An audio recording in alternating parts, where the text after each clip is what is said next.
So I'm from the patient organisation Fight Bladder Cancer.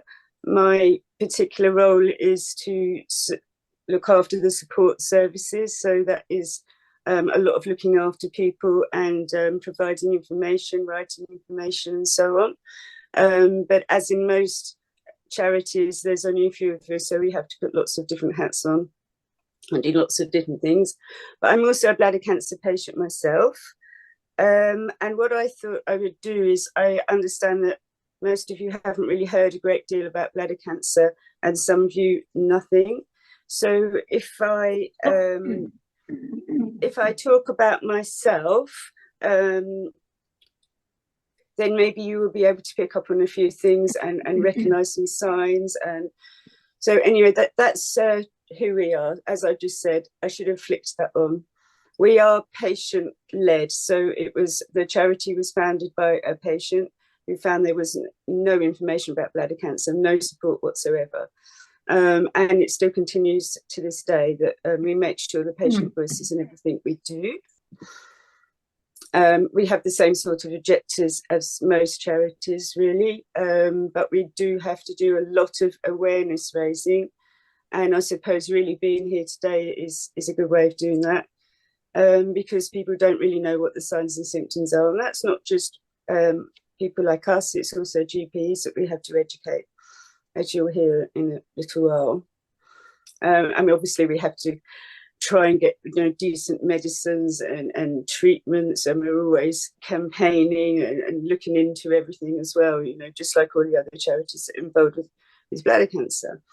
So, I've still got my voice. So this is me. There's lots of different types of bladder cancer.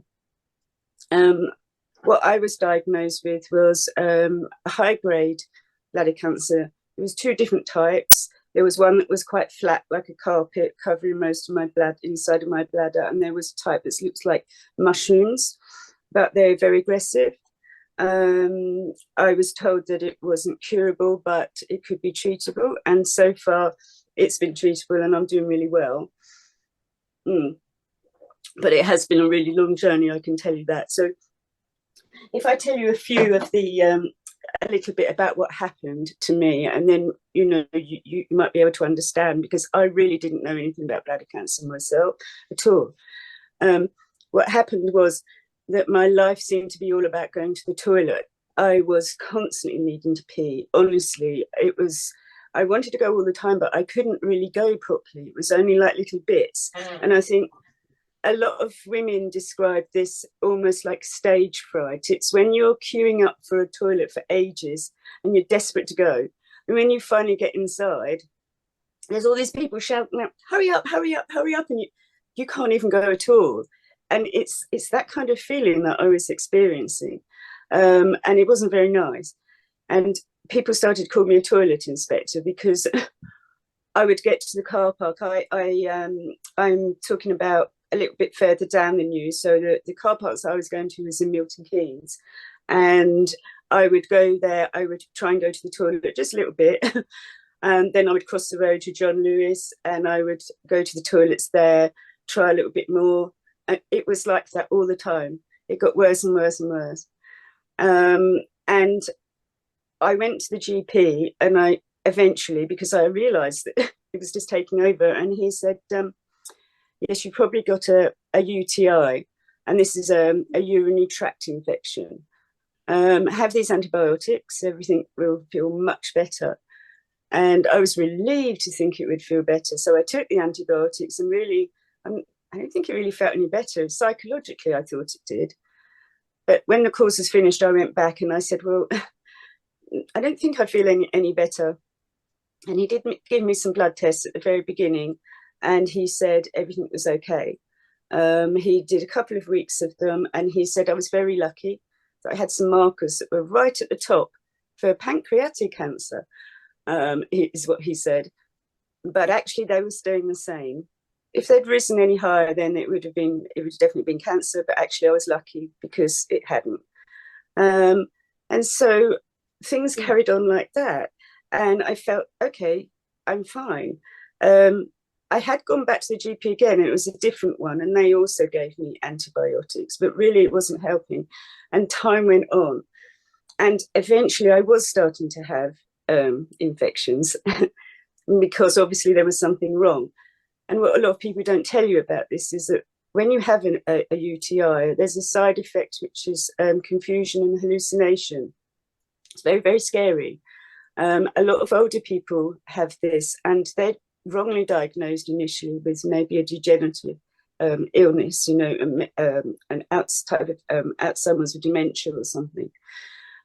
So I went into the toilet at John Lewis, my favourite toilet, because it was the nearest one, and they decorated. And when I came out of the toilet door, I couldn't work out how to leave because there was lots and lots of doors, and I couldn't really tell which one was the one to go out of. And all these ladies was looking at me, and I was panicking, and I started anxiety as well. At this point, they said I still wasn't able to go to the toilet properly, and I was losing a lot of weight. I really got caught up on the fact that I've got these amazing cheekbones, but really, when I look at the photos, I just had teeth and eyes. Really, I looked terrible. I got down to, it was 5.5 stone, which was probably the lowest my body weight can go to, and I was covered in bruises. I looked absolutely awful, but they were still insisting that no. They never even thought about bladder cancer. They started to say it was in my head, and that my brain has stopped sending messages. And if I wanted to go to the toilet, I should self catheterize, which I had to get shown how to do, but that wasn't successful either. They sent me to mental health groups. I had therapy to try and help me think in a different way. I was sent to art groups. I had counselling for 12 weeks. It was absolutely ridiculous. And in the end, I couldn't sit down, I couldn't walk, I couldn't do anything. I had a hot water bottle front and back. It was a really, really, really long time for me to get diagnosed. And as a woman, I'm not considered to be a risk. Not well at that time. Bladder cancer is the kind of illness historically that was found in men who are older, but maybe say, I don't know, is average around 77, 78. And it would be somebody who's worked in a kind of profession for a very long time where they're picking certain things up that going through their skin or whatever, which I'll explain a little bit more about later. But I wasn't in that risk. It's not the case. It's people of all ages, but the GPs don't know this. So eventually there was blood when I went to the toilet. Well, I knew that wasn't right. So I rang up the GP. Unfortunately, he was too busy to see me, but I could have a phone consultation, which back then when I was diagnosed, it seemed quite unusual. I mean, now we're a bit more used to it. And I explained to him about the blood, and I said, is it possible that there's something blocking there and now it's come out and now I can go to the toilet? Maybe I have a cyst. Oh, yes, he said, that sounds about right. You probably have. And at that point, I relaxed because when everything felt bad, I thought, obviously, I've got something not right that keeps bursting. And that was what I reasoned in my head. But obviously, that wasn't the case. And I eventually got to the point of begging for some help. And my doctor was very cross at me. She said she could only bring an appointment forward a couple of days with the urologist, and I took it. And when they saw me, they look in with the camera into a place that you really don't want a camera to go. That's men and women, into the urethra. And there they saw it. It was extremely horrible. There was a huge amount of coverage on my bladder, more than what they was expecting. Because of the length of time, most people are seen a bit quicker, but it's not completely unusual for women to go this long. Men seem to get seen quicker because if they present blood, this is. Because if you go to the GP and you're a man with blood, then they're going to instantly think prostate. So they are going to check that, and they are pretty good doing that. So regardless, if you see anything, you still have to go, men or women, and you still have to push to be seen. But so then once I was in hospital, they told me pretty much, yes, unfortunately, you have these aggressive types, and that's when my treatment started. And bladder cancer is a bit unusual because most of other types of cancers, you have the cancer and then it's removed. So you have treatment, and it's removed, and you know, the chemo or the immunotherapy or whatever hopefully does its thing. With bladder cancer, you get all the tumors removed and then you get the treatment afterwards. And the treatment is to stop it coming back, because it comes back more than any other type. So your treatment, my situation, I'll be checked for life. I still have my bladder. It's hard work, but there are people who, obviously I couldn't have my bladder removed because I was very ill. But there are some people that the tumours have gone through the bladder and they have their bladders removed. So they are going to be living with, it's called a stoma and a bag. It's quite neat and tidy, you know, and nobody smells. It's not really horrible, but it's a huge operation. And there's other types of things as well where they can make a false bladder inside, but that takes a lot of hard work because your brain tells you when you know to go to the toilet, whereas if you have a false bladder, a new one, you have to rely on pressure and things, and you have to have some very strong muscles. So that's a little bit about how I got where I to get diagnosed and how difficult it was for me. But actually, you know, has anybody heard of bladder cancer? Hopefully some of you have, but most of the people that we speak to have never heard of it or don't know any of the symptoms. And the GPs certainly don't, not all of them, because they never can hardly consider that people have got bladder cancer. They're always thinking of something else. But as you can see, it's the 5th most common in men in the Western world. I think actually right now it's the 5th most common in men in England and the 7th in women. So it's not rare, is it? That's a huge amount. And there are some really simple things that you can do to look out for. So if you do see blood when you go to the toilet, there's something wrong, but it's not necessarily going to be bladder cancer. You can have blood for all sorts of reasons, lots of them not sinister. You will also have blood if you had a UTI, an infection, and you know, people get these. If you feel like you frequently need to go to the toilet, it's almost like an urgency to go, and sometimes you can't manage to go, and you sometimes can have like pains as well in your lower like abdomen, you know, when you're going. It's just, you know yourself and you know when things don't feel right. Obviously recurring UTIs, a lot of people have recurring UTIs before they have bladder cancer, but also they have them once they have it, because obviously there's a bladder lining, and you know, imagine if you have something wrong on your skin and it's damaged and eventually it falls off, everything inside your bladder has to pass through. So it's very uncomfortable. You do know that there's something wrong. So please go to the GP if you don't feel right. It's really worth it. And if they ignore you, you've heard what happened to me. If anything sounds similar or you know anyone, then just get them to keep pushing and say, you know, please, can I be tested for this? We've done quite a lot of work. I'm rattling through because I don't want it to be too grueling for you. This is a little bit from a patient survey we did. And there was 208 patients here and 17 carers. Now, there's a fair bit of information on there, really, but what I wanted to highlight was that something or other. What did I want to highlight? If you look at it's very small writing, 63% were diagnosed with another condition before they had bladder cancer, and 37% of those were diagnosed with UTI. And this is out of a small group of people here. So you can imagine the more people that we'd managed to get to do the survey, and this survey shows that more women answered. That is because more women tend to answer surveys and do things like this, unfortunately, you know, even though men have a higher incidence. But 64% didn't know. that blood was blood in the urine or the wee or the pee, however you like to say it, was a symptom that should be checked. They didn't know it, which is quite striking.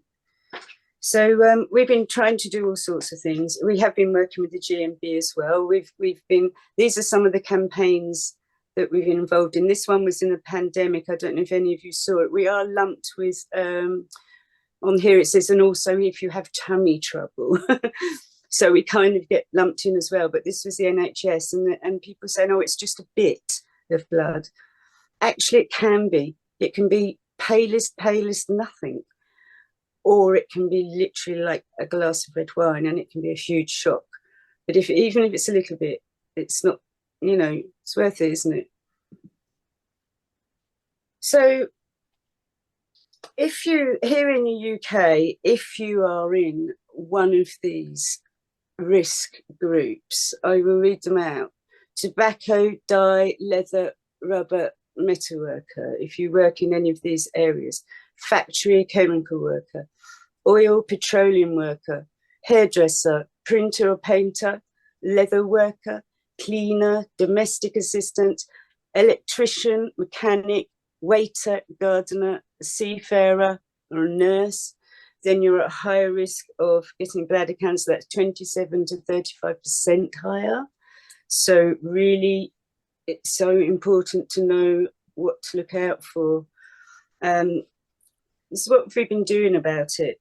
We've been working with the GMB to raise awareness on the link between work and certain industries and bladder cancer.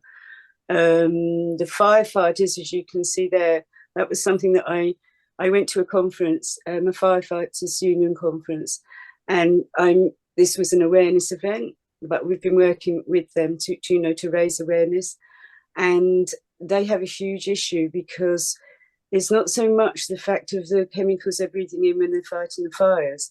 This man was telling me that it's what they're bringing back on the outside of their clothing, what's on their skin, if they sit at the side of vans to eat their lunch, there's all stuff on the outside of their vehicles, and they're taking these things home with them. And bladder cancer can be entered through skin, through something that you eat, anything that penetrates, and it filters through, and it goes through your kidney, and it comes out through your bladder. And they're taking it home with them, and they're really concerned about this. And there was one man that said in Scotland, there's a fire station where there isn't even a sink for them to wash afterwards when they've been to a fire.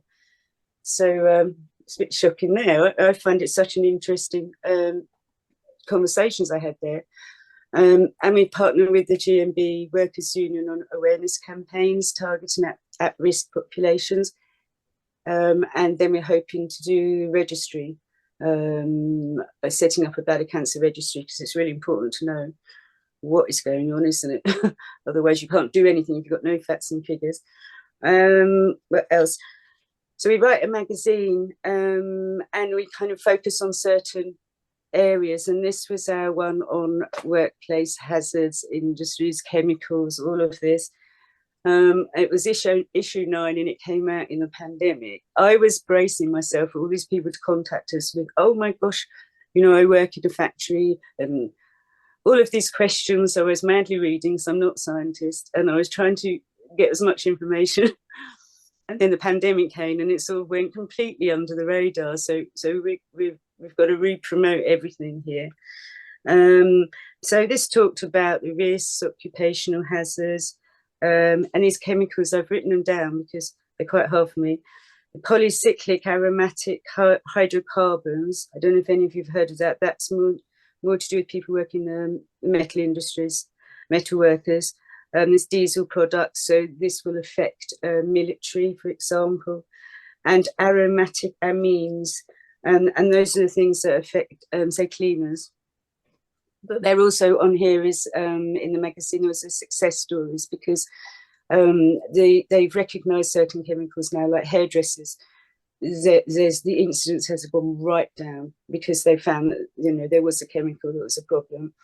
And don't worry about having your hair done. It's more people who are touching it every single day, you know, not just if you have your hair dyed or anything, and those chemicals are in the products now.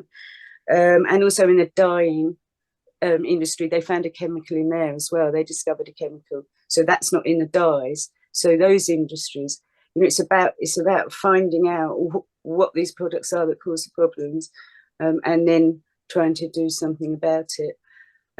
This is a leaflet that we created. It's got all of the information on that I've told you. This is another thing we collaborated on, and this is for people who've working in the high risk areas, or maybe they've been worked in one before, you know, in the past, and they're a bit concerned. So there's all the information there. And this was the Scottish one that we did in collaboration as well, for Scotland. Do look down. And what they're saying is, well, blood in your pee is a primary symptom of bladder cancer and the 5th most common in Europe and the most expensive to treat. The treatment does go on a hell of a long time, and it's very expensive, especially with all the immunotherapies. Half of those diagnosed will not survive it. That's because a lot of people are being diagnosed late because they don't know they have it, and they're not going to be seen. So if you do get seen early, even though I was a long time and I couldn't have bladder removal, I was very, very lucky. So we're saying here, do look down, just have a look and just check. The colour is, well, they say it's the ideal colour is pale straw. But don't be alarmed, especially for a bladder cancer patient. Don't be alarmed if you've eaten lots of beetroot, because then it is really scary. You've got to know the difference between what you've been eating, changing things. But I think that's a really simple poster, but it's really very effective. And we do have to say P in Scotland, because we means so many other things, it gets very confusing.